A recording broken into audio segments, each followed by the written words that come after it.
welcome to TRC Podcast with me, Christine Chen, with the title, The Recent Development in the International Tax Landscape. And today we have Dr. Leopoldo from Leeds University. Hi Leo, how are you? Hi Christine, how are you doing? I'm good, how are you? I'm doing well. Happy to be in Jakarta. I'm so happy that you can come here to our university. Maybe you can introduce yourself? Absolutely. Well, I'm Dr. Leopoldo Barada. I'm an associate professor in tax law at the University of Leeds in the United Kingdom, and also a deputy director of the Center for Business Law and Practice at the University of Leeds. Wow, interesting. So today we will talk about the recent developments in international tax landscape. Maybe could you please briefly say what is so-called global tax deal? The Pillar 1, Pillar 2, and why this matter for countries around the world? Well, that's a very good question. This two-pillar approach of this global tax deal that has been promoted by the OECD basically aim to target two different things.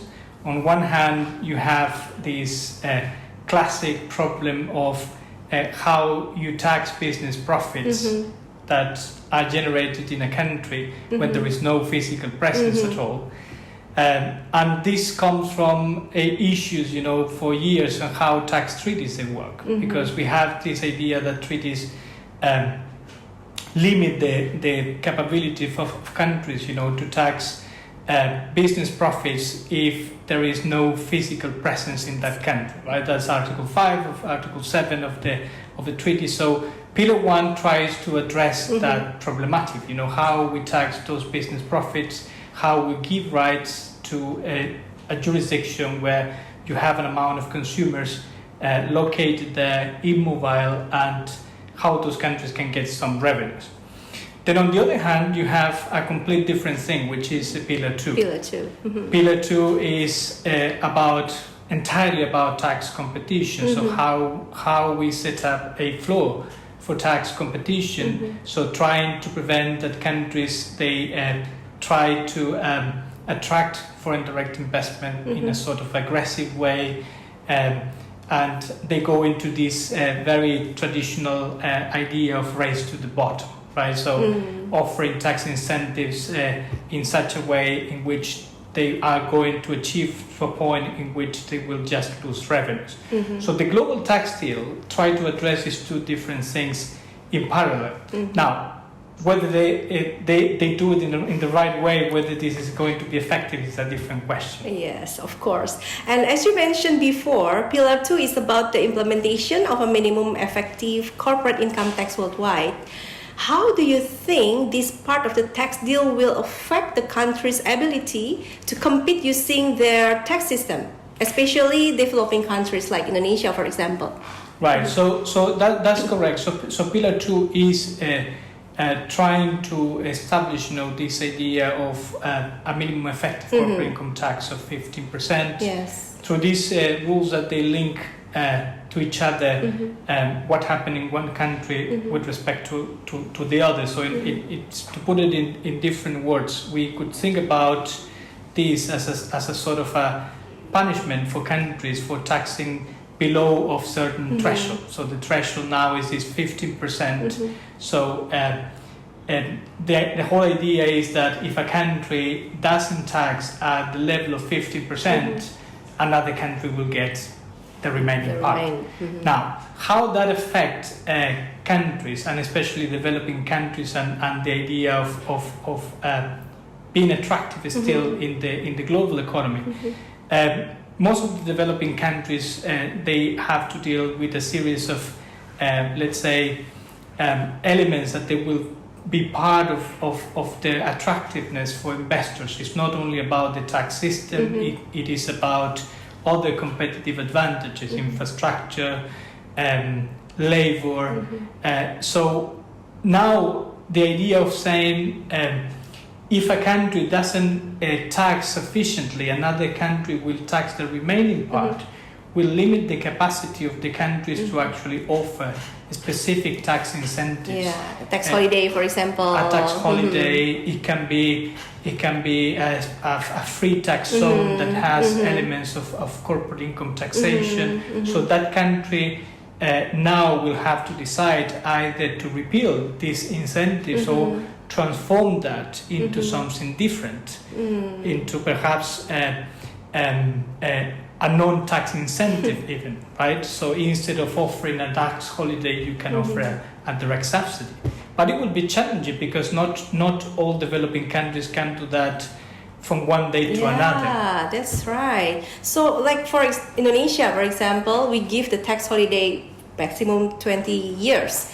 So now if we implement the Pillar 2, then we cannot give that tax holiday, right? And exactly, and the issue is that I mean the OECD tend to presume and this idea of minimum taxation that investors generally will react in the same way in every single country, and that's actually not true, because there are elements that we need to consider here, including, for example, the level of the elasticities of investment that exist in a specific industry, a specific sector of the economy. So investors will react differently. If we are in a country that is mainly, or the investors, they react in a very inelastic way, so that really doesn't matter, how much you increase the corporate income tax, they won't live anywhere. That's fine. You will get all the revenues you want, and that's the end of the story.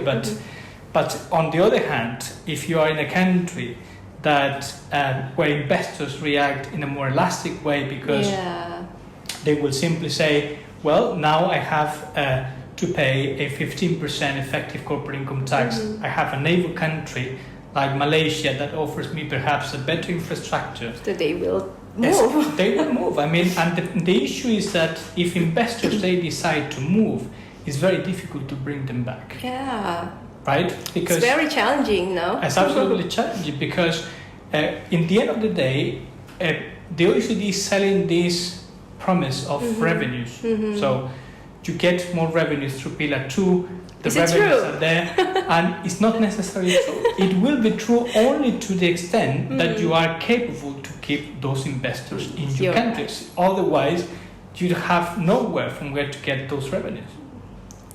So yeah, the government of Indonesia especially should think seriously about that. I mean, I don't know whether this is, I think Indonesia is more elastic, right? I mean, they can move, the investor can move easily to another country. Well, this is something that could be interesting, to formulate in real numbers. I don't know if how much Indonesia monitors the tax incentives and the behavior of investors, but this challenging time, in my perspective, should be taken as an opportunity as well for countries like Indonesia to say, let's review our tax incentives policy.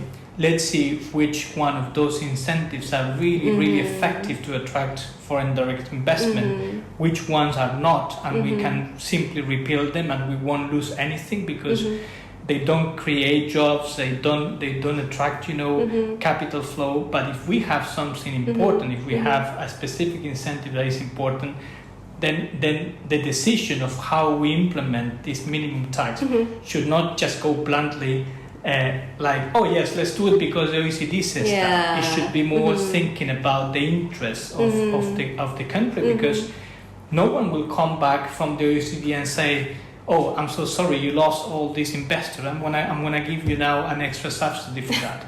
You will have to deal with that as a country. And that means you will have to find other ways to keep being competitive, because you can try to eliminate tax competition if you want, but you cannot eliminate competition because that's the basis of how the economy works. That's right. Yeah, some voices, Okay.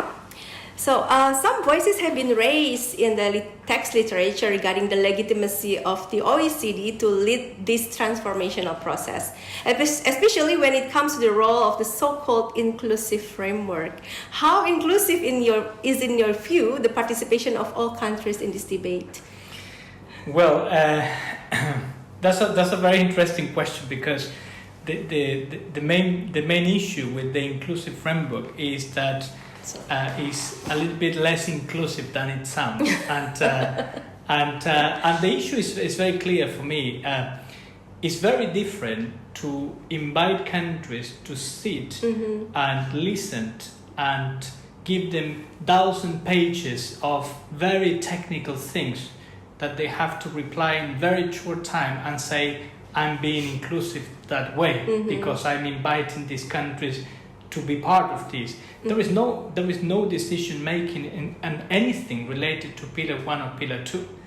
This is an imposition coming from the OECD, telling countries this is what we think you have to do. And that's the problem, because if we go to the very basics of how democratic decisions should be taken in the international level, this should be the beginning of a negotiation, a real negotiation process, not saying countries come here, enter the room, listen what the great idea we have, now go and implement it. Try to understand it as well, because I don't know if you remember, but the two blueprints that we had, I mean, that's 400 pages each. I mean, I really feel bad for those that they don't have time to read it. I have time to read it and I still don't understand it completely, you know. So that's not inclusivity. I would like to see more inclusivity in the sense that perhaps, you know, the main issue is that the OECD has for many years self-attributed a sort of implicit authority of what the international debate should be. And this self-attribution has achieved now a different level, which is a level of saying we are drafting directly, let's say, the international rules that you have to implement as a country. And this is a complete different level of what one could expect from international decisions. So is the inclusive framework inclusive? Certainly not. How can we make it more inclusive? I don't know. I don't know if it's as simply as to shift, you know, towards the UN or a different organization. We might face similar problems, right? But I would like at least to see, specifically in these matters, you know, a little bit of more time for decision making. So we are rushing up for a pure political reason, and I have to say it like that. You know, this is a project, you know, by the head of the tax of the OECD, and almost a personal project to say I was behind this, because otherwise you say, what is the pressure to implement this so quickly when we still have time, you know, for negotiation, for countries to understand what they're actually losing. Besides of just saying, oh, this is just a win-win situation, you will get revenue, so stop complaining. So that's the narrative today. You will get revenues, stop complaining. But that's not true. Developing countries, specifically developing countries, they might lose, and they might lose a lot. And the OECD or whatever organism is behind this won't be there to say, oh, I'm so sorry, you lost this, let me help you now. So will they help us? That's the reality. I mean, we still live, you know, in a society where the individual interests of countries, you know, they need to prevail, and those interests they cannot just simply be replaced, you know, particularly by a narrative that comes from an institution like the OECD, which is less than democratic. You know, the OECD is a club. Yeah. Don't forget that to be member of the OECD, you need to apply. You need to comply with certain rules. The OECD can say, oh, you offer tax sparing clauses, so you won't be part of the OECD, and that's the end of the story, and you can remain for years trying to be part of the club. It's a club of countries. And now this club of countries, which is mainly formed by very powerful countries, is now telling the rest of the world how things should be done.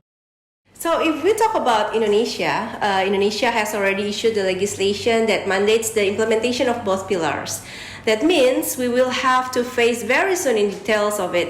So what can Indonesia expect and what would you recommend considering that the process of implementation seems to have green light already? That's very interesting because I just learned yesterday that Indonesia issued a legislation to implement both Pillar 1 and Pillar 2 as a package. Even though the details of the law are not there, but that means this has to be done now, right? So there is no step back. And sometimes, when things are done that way, you have to think strategically now. So what would be, in my view, the best strategy? So as for Pillar 2, I would say I would try to take this time.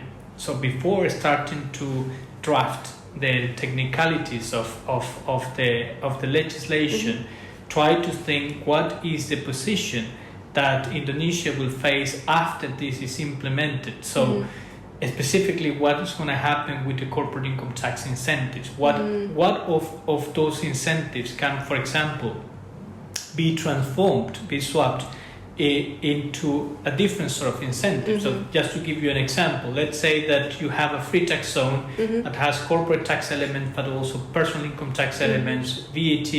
You just take off the corporate income tax element and you still have the incentive, right? So that would be easy to do. You might have a tax holiday that is entirely focused on corporate income tax, and then that will have you will have to simply repeal that. So it's important that the country can get the numbers of how much investment is ultimately attracted by these incentives, in order to say, if I'm giving up A, I'm not losing much. If I have to swap B, I'm not losing much. But if you just do it blindly, of course there will be a huge cost for the country. And so I would take this time, my recommendation would be for the country taking this time to really evaluate with a serious economic impact assessment related to the corporate income tax incentives that they exist.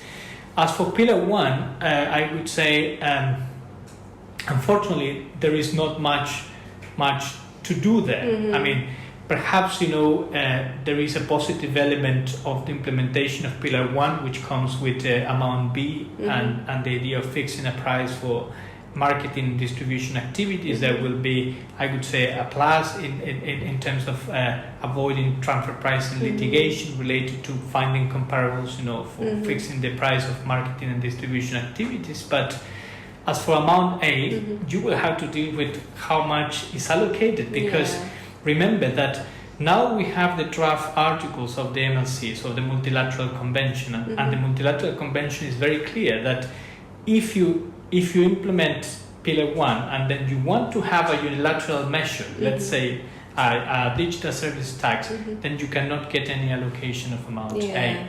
So now the position of Indonesia is a little bit strange, because it is a bit like, okay, we need to get whatever we get, we cannot say no, because it is what we have now.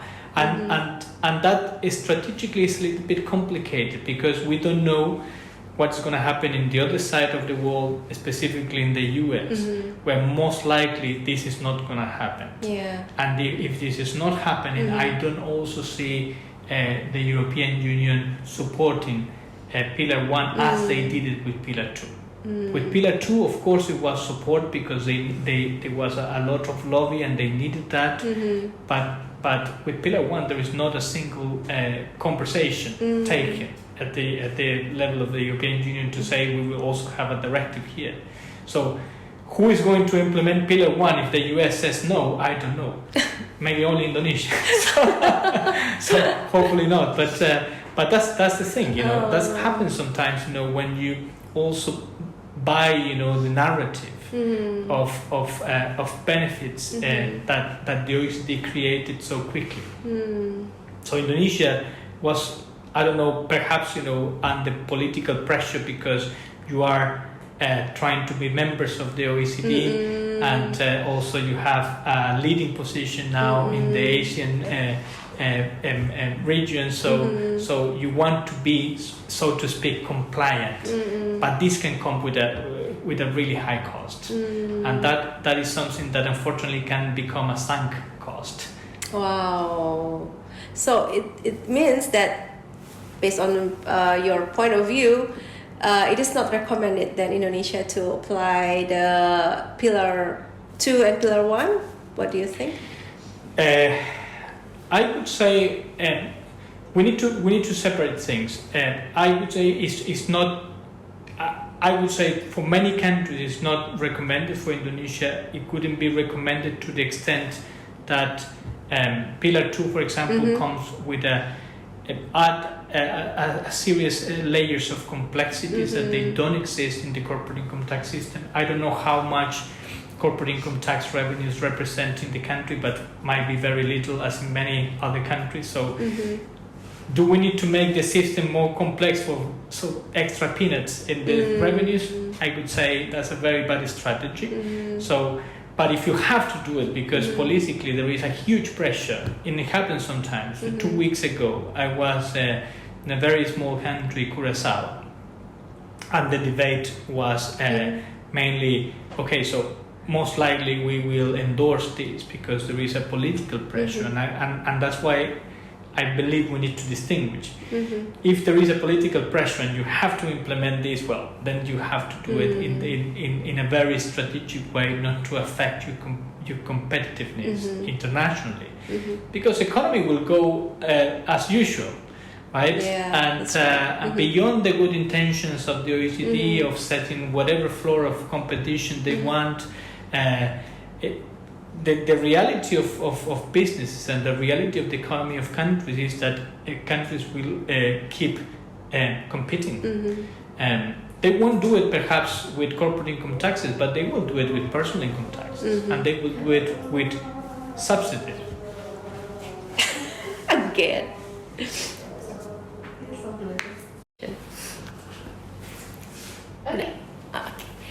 Okay, so this is the last question from me, Leo.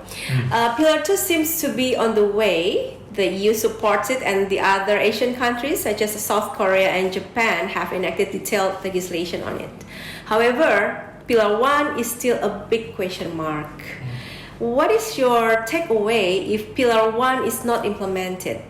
What can we expect from countries around the world if this part of deal does not succeed? Well, I would say that the most obvious outcome will be that countries around the world will start going for unilateral measures. That means we will see much more digital services taxes, much more than the ones we have today, especially in Europe. Or they will try to find all the ways to tackle this issue unilaterally, including, for example, modifications of the VAT system to include online digital services. Many Latin American countries have followed that path. I don't consider that is a bad path, because actually allows you to work with a system, a tax system that you have already in place. Now, the problem with this is that if we go into a world in which each country will start trying to impose these new digital services taxes or new taxes, then we will go into a little bit of a chaotic situation, coming back to situations of double, triple, multiple taxation, and that is benefiting no one, because again, investors, are people interested, in getting profits, and if you just see that your costs are increased, taxes are cost, you see that your costs are increasing, around the world, this can really generate an impact beyond of the technicalities of taxation that we discussed. Is that can generate an impact in terms of employability, in terms of the economic growth more generally. But it's obvious that without Pillar 1, countries will still trying to find a way to address this issue. Oh, interesting. So we are still waiting. So do you think if the US is not go for Pillar 1, then so the other countries also will not go for it? I mean, they could still go and endorse Pillar 1. The point is how much that can be effective in terms of tax policy, and any tax policy measure is about trade-off, right? Yeah. So here is, okay, we still don't know how much amount A will give me as a market jurisdiction. If it will give me X, and then I have that a digital services tax, for example, that I have in place gives me X plus, why should I go for Pillar 1? So, and this is a question that countries will start facing. And if the US says no, the point is that we need to have a more serious impact assessment of how much market jurisdictions are getting. The numbers that we have seen in the last days, I think yesterday or the day before, the tax observatory, the EU tax observatory, this place led by Gabriel Zuckman, and put some numbers out there. I mean, that was ridiculous. That's impossible that can be generated. Also they tried to calculate, how much countries could get from digital services taxes, as saying, for example, that Spain could get 600 millions of euros from the tax, when indeed in 2022 Spain just generated 90 millions.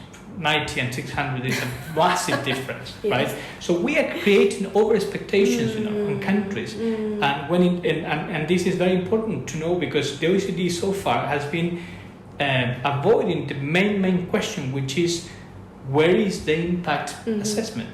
How do we get to those numbers? How do you know that this will be allocated ultimately to these countries? And they say, we have the data, we cannot share it. This is almost like a secret service, Yeah, we know how we are doing it, but at some point we will disclose it. What I believe is that actually, if they disclose that now, people that they know how this is done will start criticizing it, and that will undermine the whole project, and they know that, and that is the only reason why this is not disclosed. But it's jeopardizing the situation of countries, especially developing countries. Okay, thank you very much, Dr. Leopoldo, for sharing your thought regarding the recent development in the international tax landscape. And so this is the end of our podcast today with the title Recent Development in the International Tax Landscape. Hopefully it can increase your knowledge regarding the Pillar 1 and Pillar 2. Thank you very much. See you again next time.